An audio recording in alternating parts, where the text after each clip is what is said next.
Our next discussion will be Yevgeny from ironSource, and the discussion will be on the Game Developer's Guide to iOS 14, which I know is going to be a popular one.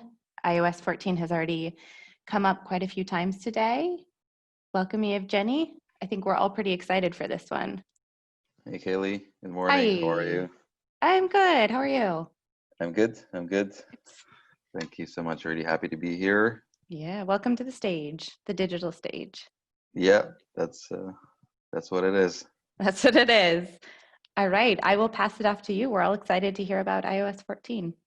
So we're going to be talking about probably one of the main elements of iOS 14 when it comes to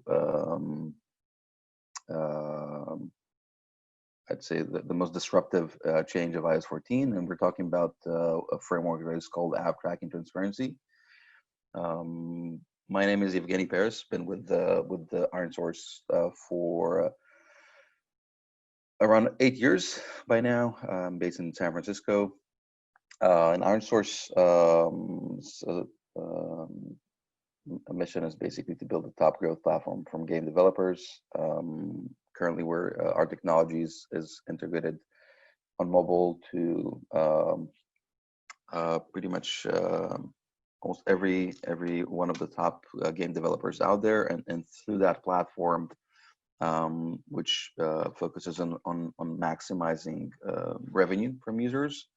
We're also serving ads and are one of the bigger marketing channels out there across the industry. When you look at AppsFlyer's latest index, we're talking about being ranked first among the marketing channels for casual games, and third after Google and Facebook for all types of games. Now, iOS 14 is there's a lot to talk about in terms of things are going to be different. I want to start off by saying that we won't be covering anything around SKAd network. SKAd network is one of the key changes of iOS 14, but it is tied to app tracking transparency. I would say app tracking transparency is kind of the beginning of everything.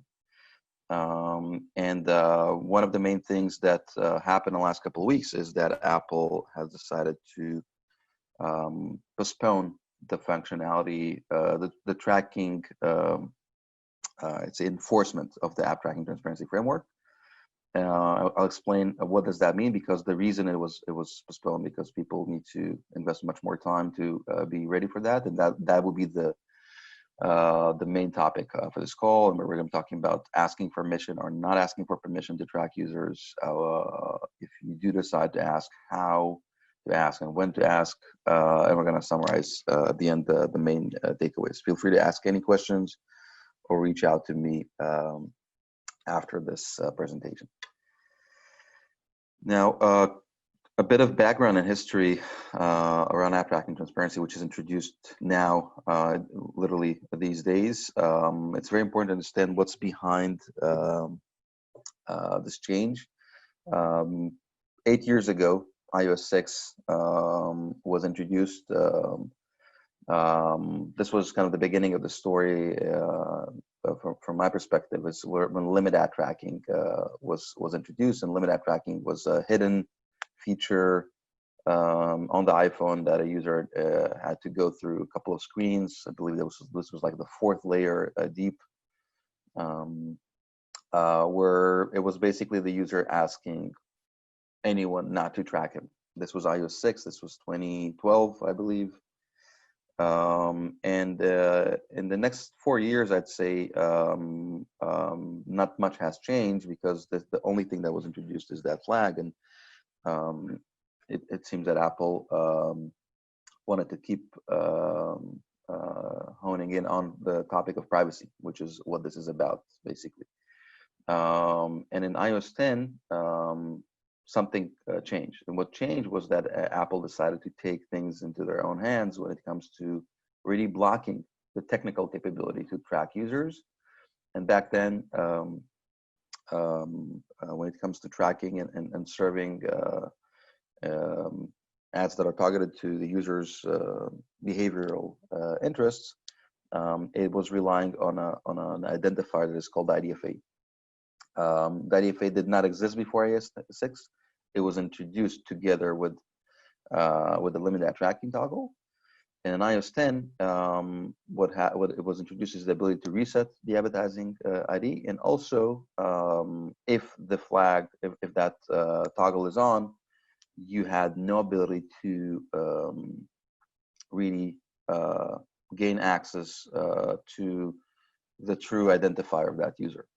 So if on iOS 9, the only thing that was kind of noted to by the operating system is that user is asked not to track, starting iOS 10, not only that toggle was also available, but the IDFA value was zeroed out, right? So anyone that is accessing the IDFA would get a value that is all zeros, meaning that technically that ability is broken using that mechanism, right? The IDFA mechanism. And obviously there's more ways to track a user. And this is where iOS 14 really changes things and introduces app tracking transparency, the app tracking transparency framework. In terms of the screens, this is kind of a new setup where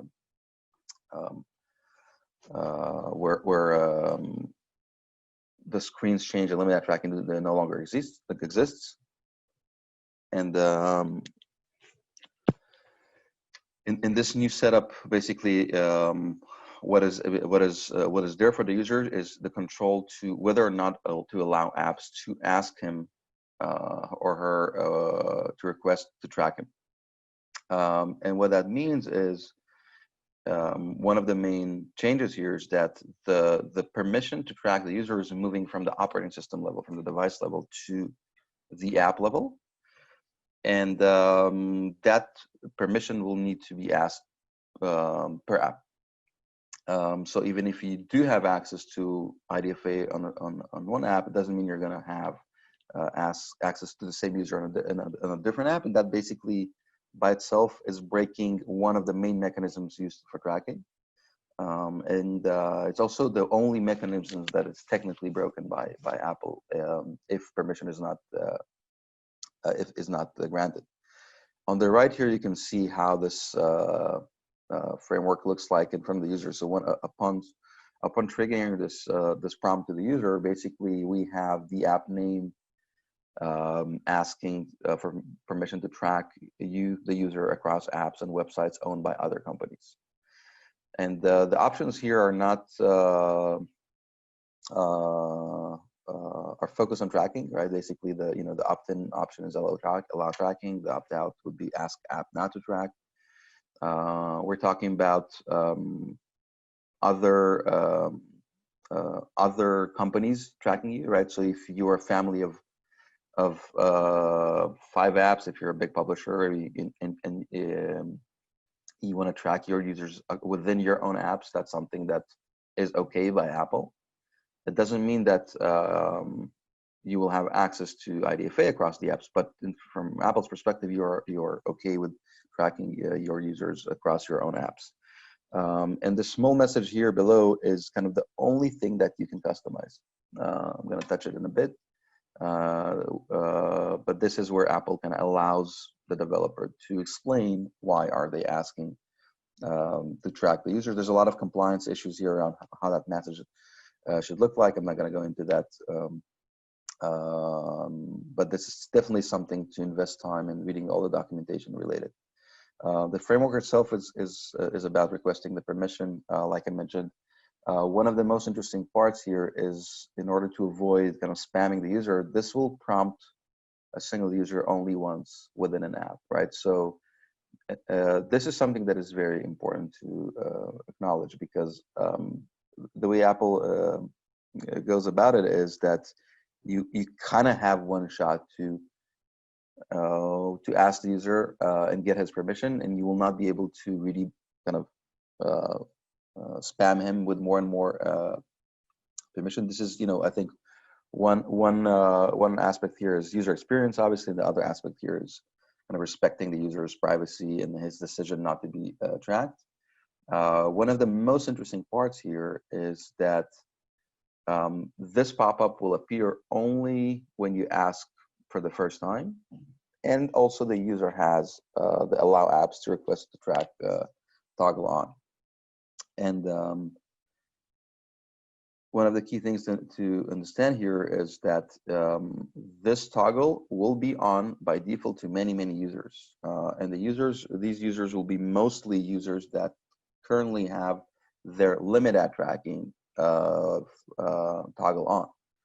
And we're talking about 30, sometimes 40% of your users in the tier markets, in a market like the United States. This means that, let's say, 30% or 40% of users that are currently playing your game and will update to iOS 14, you will not be able to show this prompt to them unless they turn on this toggle.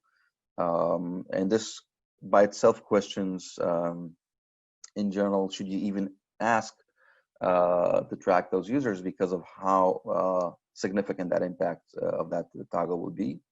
The only thing that this does basically technically is gives that app developer the true IDFA. That user is not going to be zeroed out, so that the permission allows access to that IDFA within the app. And that's kind of the only technical mechanism impacted. So if the user asks the app not to track, it's going to be zeroed out. If the user allows tracking, it will have a unique value, a unique though resettable value. Another key element that is important here is that you must call the framework every time you want to use any functionality that leverages tracking, right? So so far we're talking about IDFA, but there's many things that Apple are communicating here to the developer around any other mechanism that is used for tracking the user ID itself. If you have the ability to use that user ID, let's say the user ID is an email address, you're not allowed to use it outside of your app or your family of apps for the purpose of tracking, and that's a big element here that is much harder to enforce technically, and IDFA is the only one that is really kind of blocked, but any other device identifiers, a fingerprinted identifier, a user profile, anything that will allow you to find that user elsewhere and track him, or target a specific identifier of that user with a certain message outside of the family of apps. This is something that is not okay without the permission of the user. And it's not only the IDFA, that's a very important element to understand, because it's pretty much anything you will be using for the potential tracking usage. And there's much more that we won't be able to cover in this documentation, in this presentation, but within the documentation itself, there's a lot of information around what is okay and what is not. Also, a lot of updates to the policy itself around, are you allowed to block content without, if you want to use that as a gated access to your content, there's documentation around that. Are you allowed to reward users for tracking? There's documentation around. So it's very specific in terms of both user experience and also the implementation of anything around the privacy of that user based on the answer to that question of permission to track. And also, the part of the decision is even not whether or not to ask for permission, right? What is happening there? Are you allowed to? What are you allowed to do? It's also very clear that if you're not asking, you pretty much cannot do anything around tracking. Another important element, which is, I'd say, in many cases overseen, is the usage of a third-party single sign-on that is based on the documentation and requires the user's permission to track. And in general, every app has a long list of SDKs, understanding what does each SDK collect and what does it do and for what purpose. Because at the end of the day, there's going to be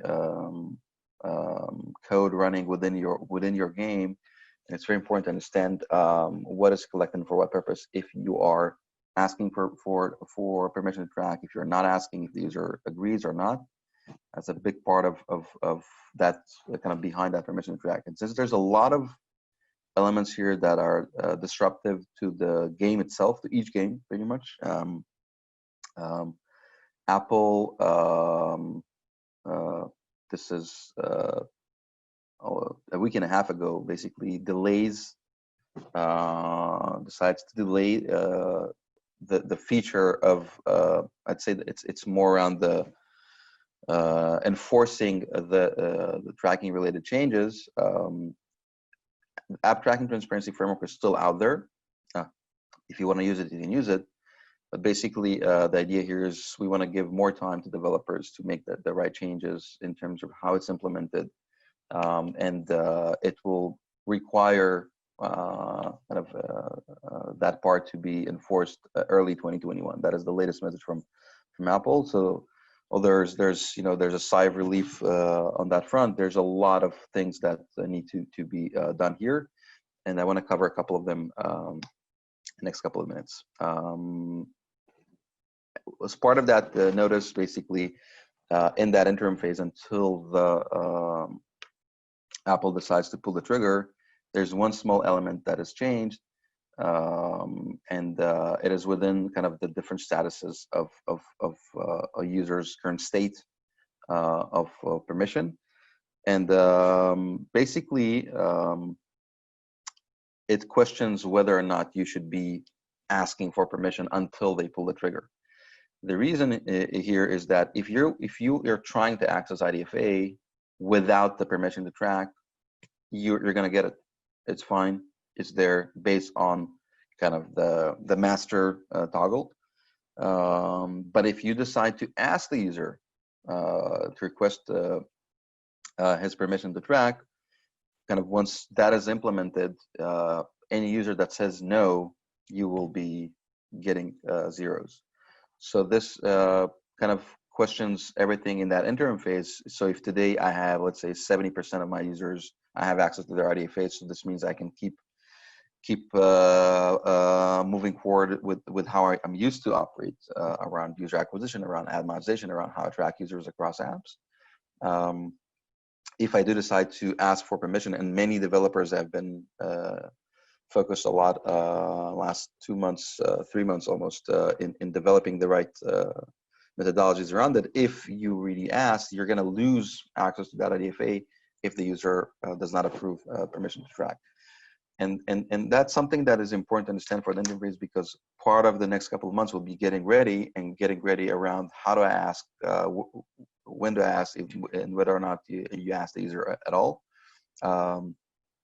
Couple of the pros and cons that are I think important to understand in general for even whether asking or not, because there are developers out there. Some of them are pretty big that have decided not to ask the user for permission to track for many reasons. That decision might change now that things are postponed, but it's very important to understand what is the value of getting that permission to track. You're going to get IDFA access for some of the users, which theoretically should increase your ad monetization performance. So there's dollar value there for the users that agreed to be tracked. User acquisition measurement is basically as people are used to today in terms of cohorting, measuring user level granular data points for user acquisition. The signals fired back to the marketing channels will be real time. This is kind of where things are touching SCAD network a bit, but it's kind of business as usual, but only for those users that agree to be tracked. Retargeting obviously is available, it's allowed, and third-party single sign-on for those users. On the other side, user experience is a big unknown here that will impact churn. It is a very it's quite aggressive language on that framework and that pop-up, and it's a very tricky question. You might get some users to say yes, but what about all those users that are going to say no? Just implementing that to itself also has a huge opportunity cost. Instead of investing in other features of the game, maintaining that feature, optimizing that on the go, adding additional placements, additional features around that has quite the opportunity cost. It's very important to understand kind of what's the upside. On the product side, it's also very clear from the documentation that you need to be aware of any changes in the state, right? So if a user gave that permission and now he no longer wants to be tracked, what does that mean for you on the tech side? There's a lot of heavy lifting there. And I think in order to make that decision, because I would say that's the first decision to decide whether or not to ask, in general, right, and that's something you can play around and test with, is to try and look beyond the conversion rate of that prompt, because there's going to be an unknown here. What is happening in general for those users that even if they decide to opt in, will this change their behavior? Those that decide to opt out, will this change the behavior? And in general, what about all those users that once they see this are just going to leave the app for good? There's some, I'm going to discuss in a bit kind of the when and how to implement that. But in general, it's very important to understand the upside. What does this mean for my business? Should I even engage with that? What is the impact on LTV of a single user on average? And in general, what are the right metrics to test here? Right? Is this my LTV? Is this retention, or is this just the opt-in rate? One of the things that are harder to gauge is kind of the opportunity cost of developing this and optimizing it, as I mentioned earlier, and that would be a lot based on what's on your roadmap on the other side. And when you think about when and how to ask, I think it's very important to know this, that you cannot control this dynamically. It's part of the submission process. This message is part of the P list, part of once the app is being compiled. It's hard to A/B test that in a real environment. Should you ask soon or not? It's a tricky one, right? So you'll be able to ask all of your users that start to play the game, but those users are not engaged enough yet. Probably a lot will churn. And perhaps there's a deeper placement within the game, maybe even after users paid, maybe after users played for a couple of sessions, a couple of days, reached level 12. And I think that's the homework part. If you decide to address that and engage with that framework, is investing in the right placement strategy and testing that. Should I ask users early on, later on? And for some cases, maybe I should kind of segment. So if someone said no earlier on or was about to say no, then maybe I should try much later. One of the, I think, easier things that is easy to understand even now in the interim phase is kind of prompting users before that permission to track and trying to explain what is happening. Because that pop-up, the original pop-up, the Apple level pop-up appears once. So maybe it's worth asking the user, similar to how you want to rate my game or not. So if you don't like the game, you're not taking that user to the store. But if the user does like the game, you do. And if the user doesn't like the game or don't want to engage, you need a different strategy here. So you only want to show it to users that you care about and are more likely to allow tracking, perhaps after they're more engaged. The prompt itself of the app tracking transparency framework should happen at this stage in the interim phase only if you are perhaps testing this in a smaller environment. But if you do ask all of your users, this will impact your access to AFA, as mentioned earlier.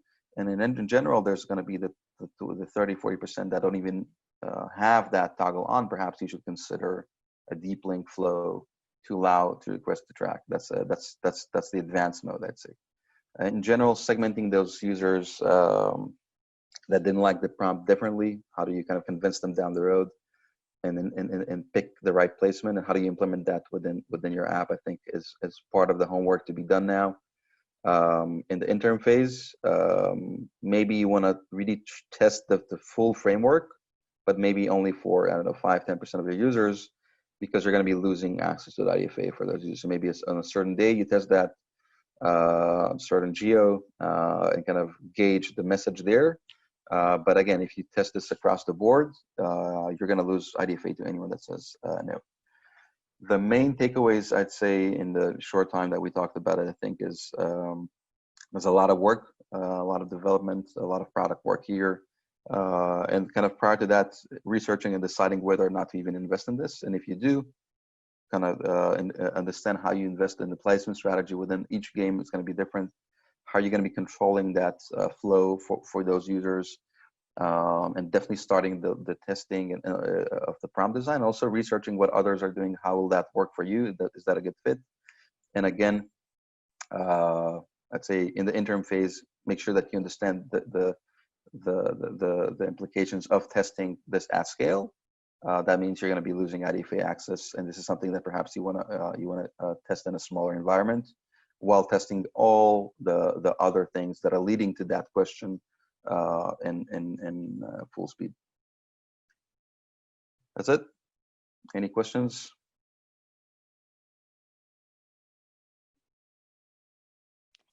Thank you. That was great. We did have a handful of questions come in. We may not have time for all of them, but let's at least try and grab a couple of these. From Sai Praneeth Gunupudi, wondering if you can share your thoughts on the impact of ad monetization and how to work on it. Facebook has already said there's been a 50% drop in early tests and cold shutdowns in their audience network.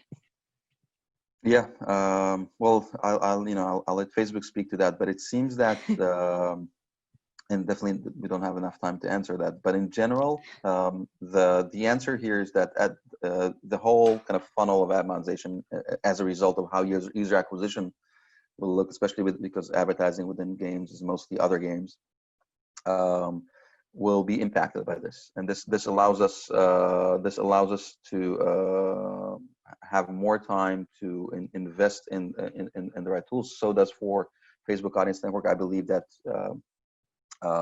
there's going to be more coming from them around this. But in general, if a certain platform relies on IDFA heavily, like the Facebook Audience Network, it will have a big impact on that front. But most platforms out there are not really relying on IDFA, only because, like I said, 30-40% of users do not have their IDFA available. So there's technology in place to show ads to users that you don't know their IDFAs, and it's performing at scale for a while now. So I'm not as worried about that part.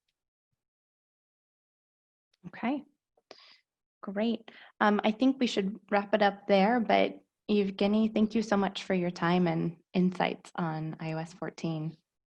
Of course. Thank you so much for having me. Great. Thanks for joining. Good rest of your day. Thank you. You too. Bye.